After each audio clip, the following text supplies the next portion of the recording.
بهداية من فضل ربي جمال قلبي يحضر.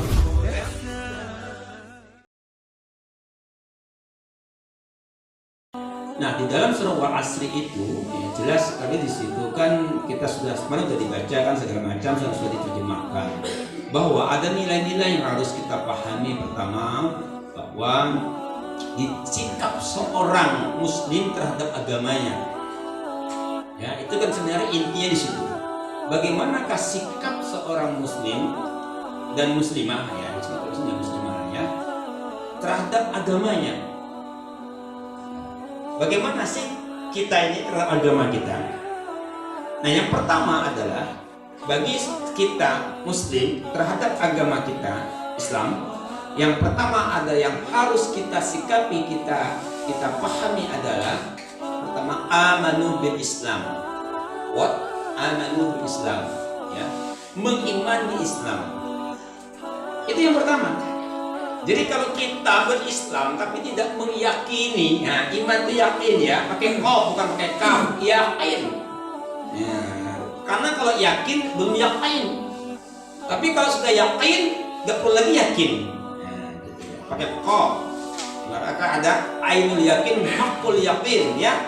Nah, meyakini dengan mata, ya, meyakini dengan kedalaman, kefahaman kita itu. Maka kita yakin terhadap Allah, yakin terhadap Rasulullah, yakin terhadap kitab-kitab Allah dan sebagainya. Mau imannya itu begitu. Bagaimana mengimani Islam itu? Pertama, ya, tolong diingat, nggak usah ditulis, tapi diingat, nggak usah dihafal, tolong diingat saja. Nah, nggak perlu dihafal, tapi diingat. Nah, pertama adalah amanu bil Islam itu meyakini bahwa Islam itu adalah agama yang benar. Oke? Sekali lagi, agama yang benar, bukan agama yang paling benar. Islam bukan agama yang paling benar, tapi bagi kita Islam itu agama yang benar. Kok begitu? Ya, karena beda makna. Ya. Makanya itu dalam Al-Quran itu inna dinna indallahi Islam. Sesungguhnya agama yang diridhoi itu ya Islam. Maka barang siapa yang mencari agama selain Islam ditolak, dan di akhirat dia akan termasuk orang-orang yang merugi seperti itu. Islam itu cirinya pertama itu jelas konsep ketuhanannya. Jadi kalau antum ingin melihat agama, menilai agama itu benar atau tidaknya, pertama nilai konsep ketuhanannya. Kalau konsep ketuhanannya itu tidak jelas, membingungkan. Tapi kalau konsep Islam, Allah is ahad, Allah itu ahad, tunggal. Jadi konsep ingin mengetahui Islam agama itu benar, lihat konsep ketuhanannya. Kedua, lihat sejarah Rasulnya, sejarah.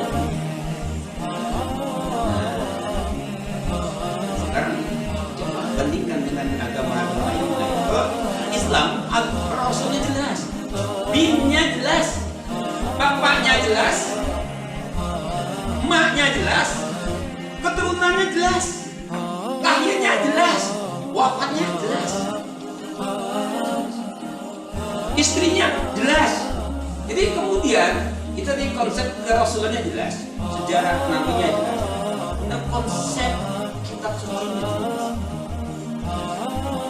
Al-Quran itu jelas. Bagaimana proses turunnya, bagaimana proses dikumpulkannya, bagaimana proses kemudian dijadikan kitab itu dalam satu mazhab. Maka tuh mazhab yang kita pakai sekarang ini mazhab Utsmani kan? Tapi juga mazhab Utsmani.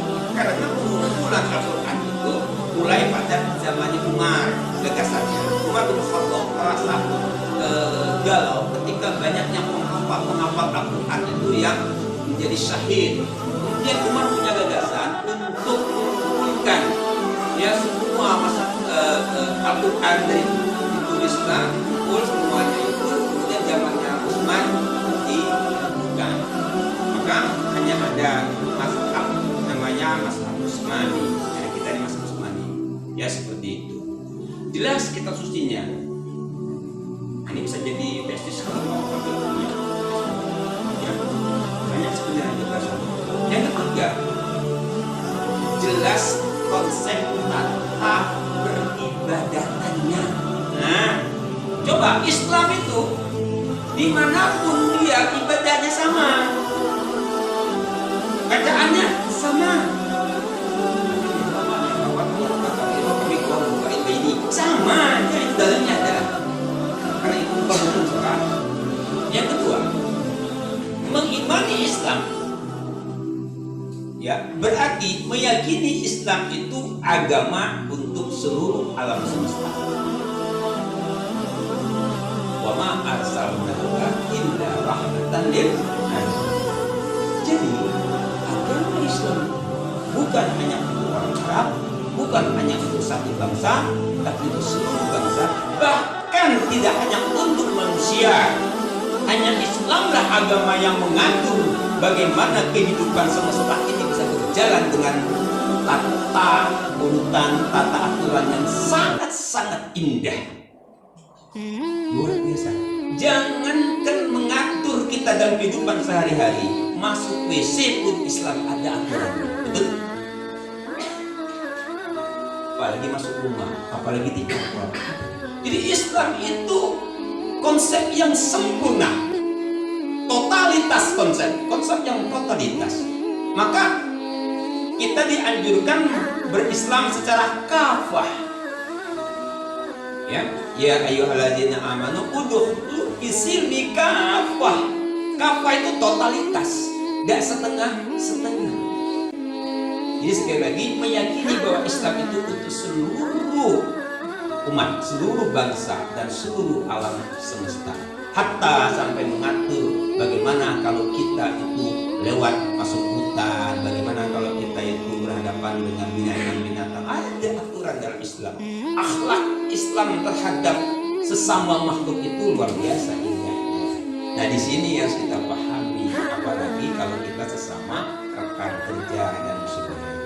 Dan yang ketiga, meyakini bahwa Islam itu batas antara yang hak dan yang batil. Hak batil. Ya. Jadi kita harus paham bahwa Islam itu hak dan jelas batasannya. Maka itu wala talbisul haqqa bil batil wala taktumul haqqa wa antum ta'lamun.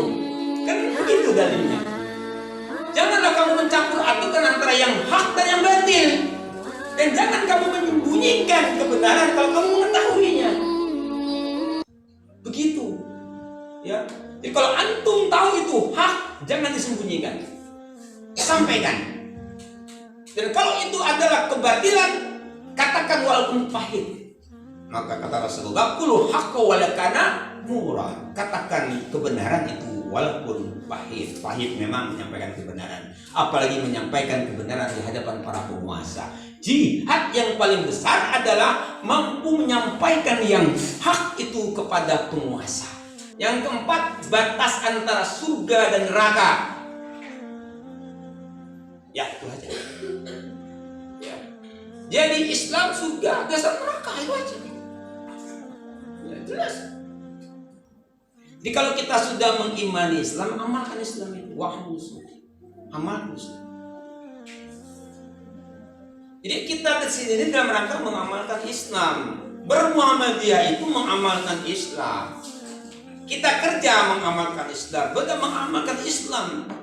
Amalkan Islam itu dimanapun Anda berada dan kita berada. Oke, jadi yang kedua mengamalkan Islam. Ayo amalkan Islamnya. Ya berbusana menutup aurat itu mereka mengamalkan Islam. Ya, kemudian tundukkan pandangan kepada yang bukan muhrim itu mengamalkan ajaran Islam. Ya, berbicara seperlunya mengamalkan ajaran Islam. Bersedekah mengamalkan ajaran Islam. Silakan saja, banyak sekali cabang-cabang iman itu yang bisa kita sampai kita membuangkan sampah di depan mata kita.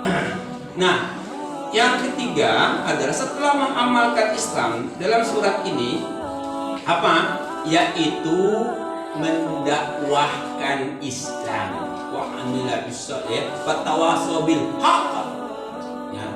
menyampaikan yang benar itu mendakwahkan Islam.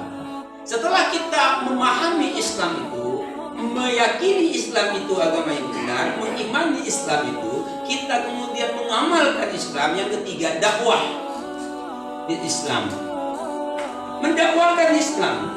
Maka sebab itu saya minta teman-teman jadilah sebagai agen perubahan untuk mendakwahkan agama Allah ini. Ya, dakwahkan agama Allah ini.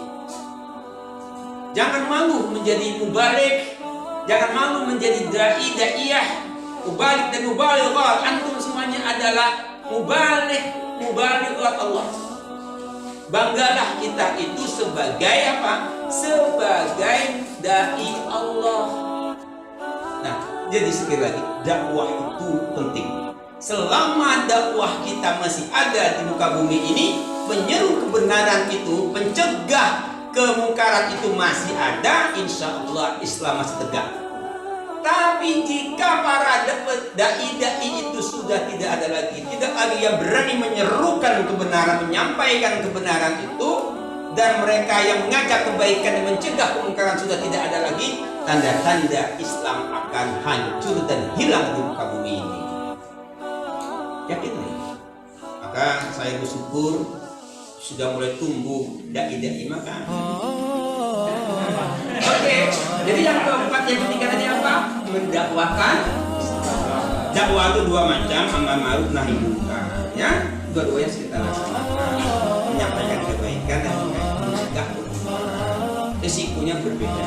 Resiko kalau kita menyampaikan kebaikan itu paling kecil, kita nanti tidak takut. Paling kecil. Paling tinggi kita dikunci orang. Misal ngajak, yuk ikut pengajian yuk. Ngajak pergi dulu. Yuk pengajian yuk. Ngajak pergi lah.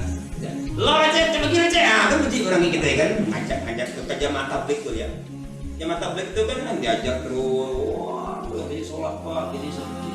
Tapi kalau sudah kita mencegah kemungkaran, dakwah mencegah kemungkaran, resikonya yang paling kecil dibenci kurang, paling besar mati, dibunuh. Maka Habib Rizik itu ingin dibunuh. Dia pacak bunuh Habib Rizik, bunuh pengawal. Begitu resiko dakwah. Dan yang terakhir, kalau yang terakhir harus semangat untuk yang tidak. Nah, yang terakhir.